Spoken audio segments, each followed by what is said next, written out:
Buenos días, excelente tema hoy donde vamos a abordar la historia de Juana de Arco, personaje principal de la historia occidental y por supuesto de la historia de Francia, así como aprovechar la oportunidad para aclarar percepciones sobre ella.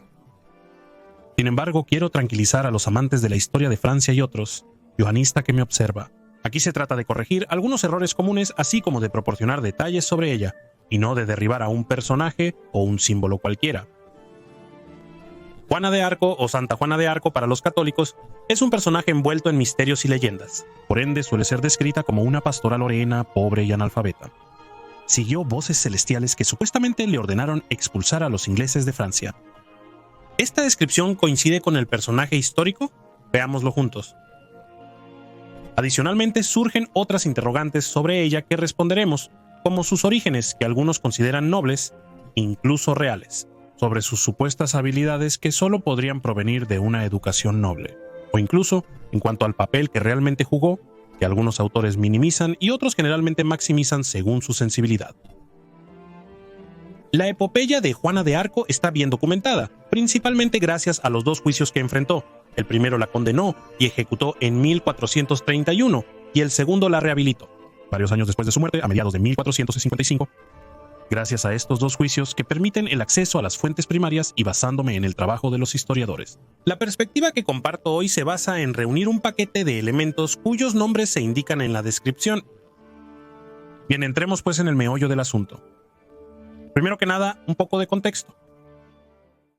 Estamos en plena Guerra de los 100 años, que es un largo conflicto que tuvo lugar en los siglos XIV y XV, con el tiempo oponiendo a varios pretendientes al trono francés.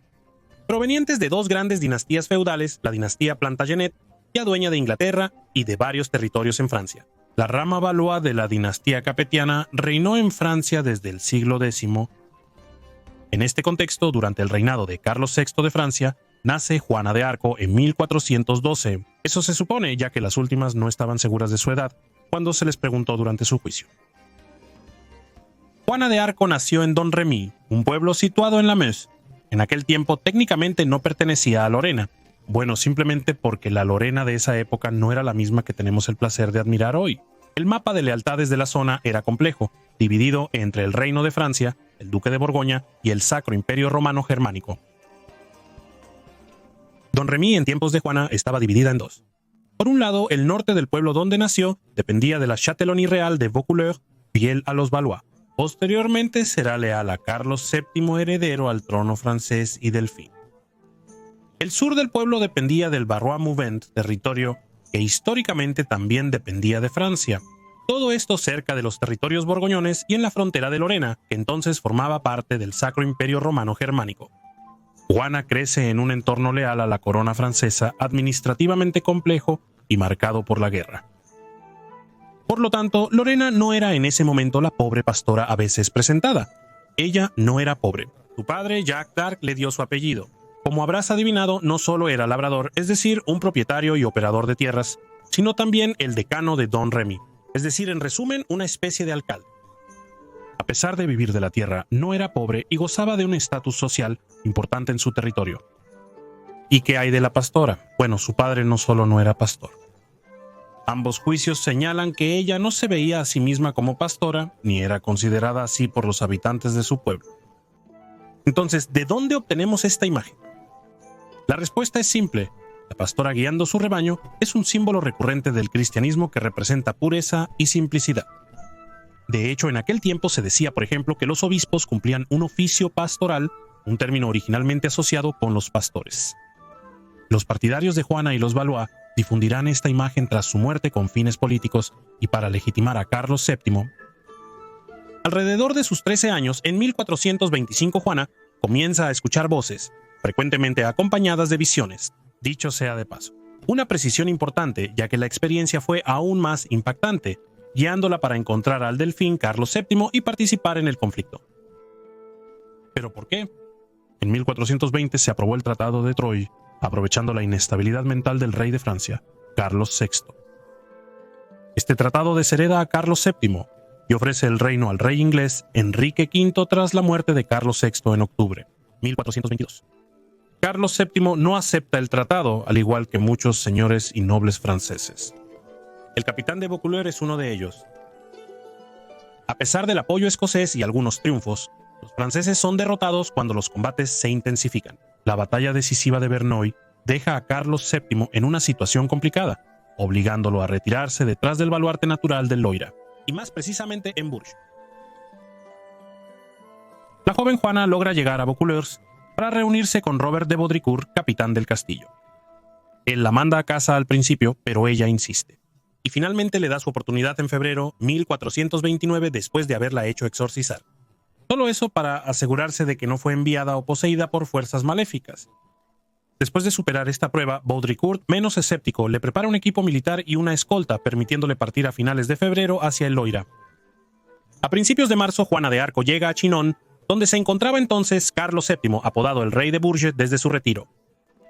Juana se topa con el delfín y le declara que, por la gracia divina, él es el legítimo heredero al trono de Francia. Posteriormente, es sometida a pruebas y verificaciones teológicas y físicas, especialmente de su virginidad, cuya presencia era entonces un signo de pureza esencial para su rol de mensajera divina, y también un indicio de que probablemente no era una bruja. Luego se dirige a Orleans con un ejército pequeño de refuerzos y provisiones. La ciudad ha estado sitiada por varios meses. Los ingleses se han afianzado en fortines que han construido o capturado alrededor de la ciudad. La llegada de estos refuerzos reequilibra, en cierta medida, las fuerzas en juego desde una perspectiva numérica. Aunque las tropas inglesas son claramente superiores, ya que están más entrenadas y casi profesionales en algunos casos. En consecuencia, los ingleses mantienen la ventaja. La llegada de Jean es decisiva, pero no como uno podría pensar. Por lo tanto, Zelensky no lidera directamente las tropas debido a su falta de experiencia militar, contrario a lo que algunos comentaristas afirman, y no era noble. Pero entonces, ¿para qué sirve? Bueno, es en el plano moral donde va a tener un impacto mayor tanto para las tropas francesas como para las tropas inglesas. Segura de sí misma, carismática y valiente, arrastra a las tropas consigo y genera un impulso que derribará las disposiciones inglesas múltiples veces. Sus iniciales triunfos renuevan la confianza francesa y hacen dudar a los ingleses al probar que son vencibles. Aunque en ese momento no da realmente ninguna orden, ni comanda ningún ejército, su intervención inclina la balanza a favor de los franceses al impulsar su moral, permitiendo acciones audaces e inesperadas. Esto a pesar de tener tropas inferiores. Su llegada permite levantar el asedio de Orleans, que había durado 8 meses en solo 8 días. Por lo tanto, como pueden entender, no parece que se pueda decir que tuvo un impacto marginal. Dicho esto, está claro que no ganó esta victoria sola. Atribuir la victoria francesa durante este asedio solo a ella no tiene mucho sentido. Sin Jean de Dunois y los diversos capitanes y caballeros franceses.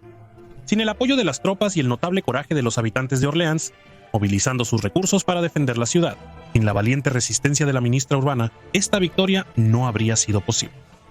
Pero sin ella no es evidente que este cambio de situación hubiera ocurrido, dado el papel crucial del factor moral. Después de Orleans, el 18 de junio 1429 ocurre la batalla de Patay, una magnífica victoria francesa, donde la vanguardia del ejército galo hace huir a los restos del ejército inglés que asediaba Orleans, así como a un ejército de rescate inglés que se les unió. Esta victoria, en la que Juana no juega un papel directo ya que no estaba con la vanguardia, causa grandes pérdidas a los arqueros ingleses de élite y permite capturar a varios comandantes enemigos. Es un gran golpe para los ingleses, que abren muchas puertas a los franceses. Jeanne d'Arc luego insta al rey a ir a Reims para ser coronado. ¿Por qué Reims? Reims es la ciudad donde tradicionalmente se coronaban los reyes de Francia y recibían una legitimidad divina para gobernar. Algo crucial para Jeanne y también políticamente hablando. Carlos VII sigue su consejo, a pesar de que la ciudad se encuentra en territorio hostil y que el viaje será por lo tanto muy peligroso. El ejército real entonces se pone en camino hacia Reims a finales de junio. Se abre camino hasta la ciudad, que abre sus puertas sin luchar, el 16 de julio. Al día siguiente, Carlos VII es coronado. Este evento está lejos de ser insignificante y su impacto político es considerable. De hecho, el entonces rey de Inglaterra, el muy joven Enrique VI, de solo 7 años, aún no ha sido coronado rey de Francia. A pesar de ser el heredero teórico, según el Tratado de Troyes, la legitimidad de esta coronación respaldará los esfuerzos militares y diplomáticos de Carlos VII. Juana de Arco jugó un papel clave al impulsar al rey a su coronación. Sin embargo, es después de esta coronación que Juana enfrenta mayores resistencias, en el círculo cercano del actual rey de Francia y sus dudas. De hecho, Charles VII parece querer ganar tiempo y apoyarse en su legitimidad recién adquirida para fortalecer su situación, especialmente negociando con Borgoña, posición a la que Juana se oponía firmemente. Comprenderás que esto provocará conflictos. Y de hecho Juana rápidamente toma la delantera y lidera a las tropas en el asalto a París, sin un apoyo vigoroso del rey, quien sin embargo deja hacer. Tras el fracaso del asalto, Carlos VII ordena la retirada hacia el Loira, a las grandes damas de Juana por falta de estrategia ofensiva. Además, desde entonces está sin ejército, agravando la situación.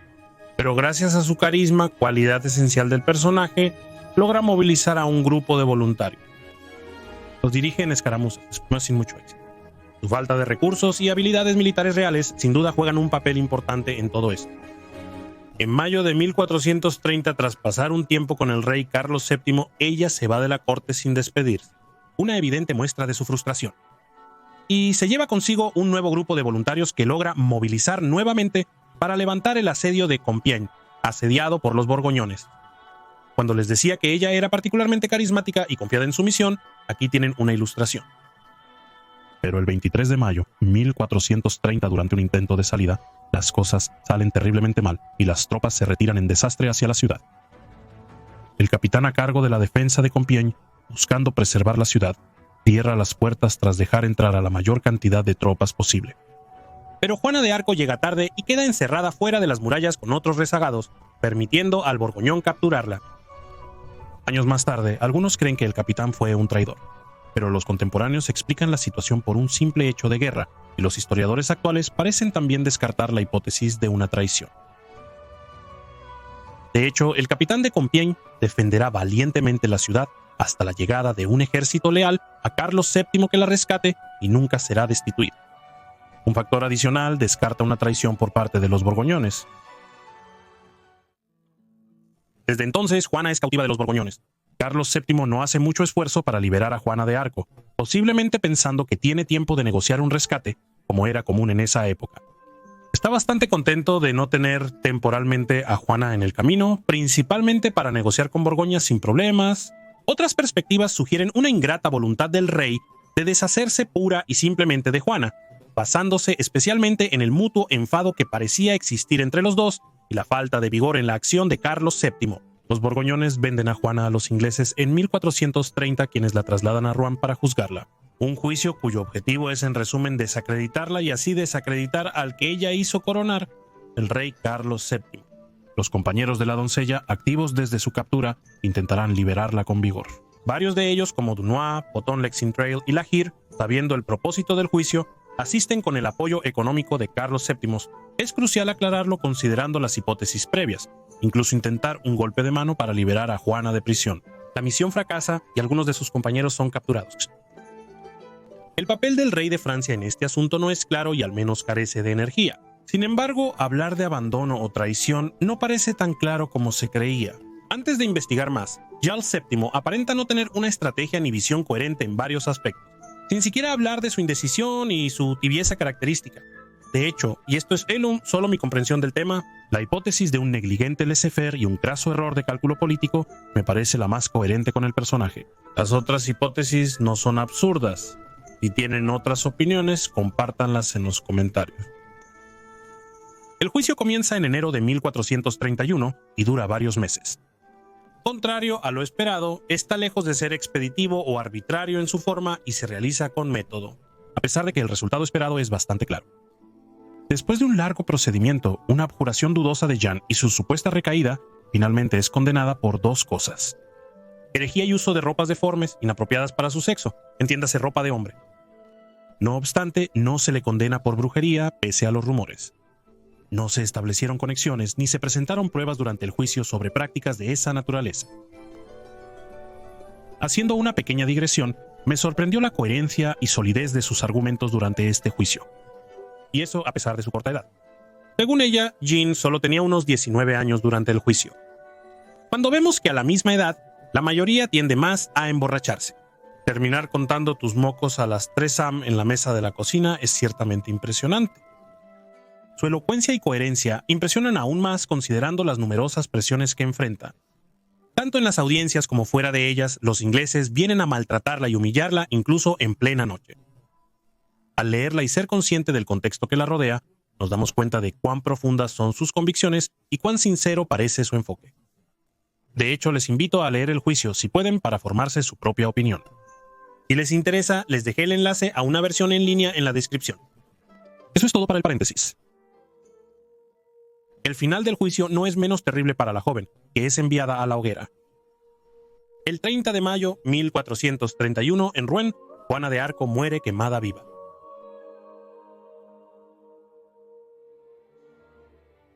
Sin embargo, todavía quedan una serie de preguntas, las más legítimas, a las que aún no he tenido la oportunidad de responder. En primer lugar, parece que Juana sabe montar a caballo, a pesar de ser hija de un labrador.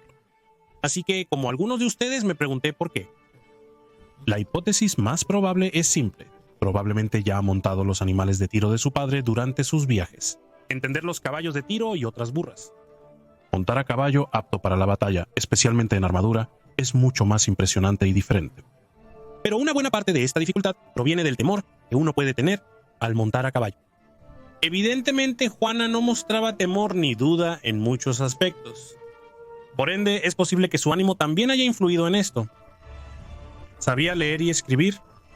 Al parecer, Jean no sabía leer ni escribir. Dictaba sus cartas y no podía releerlas.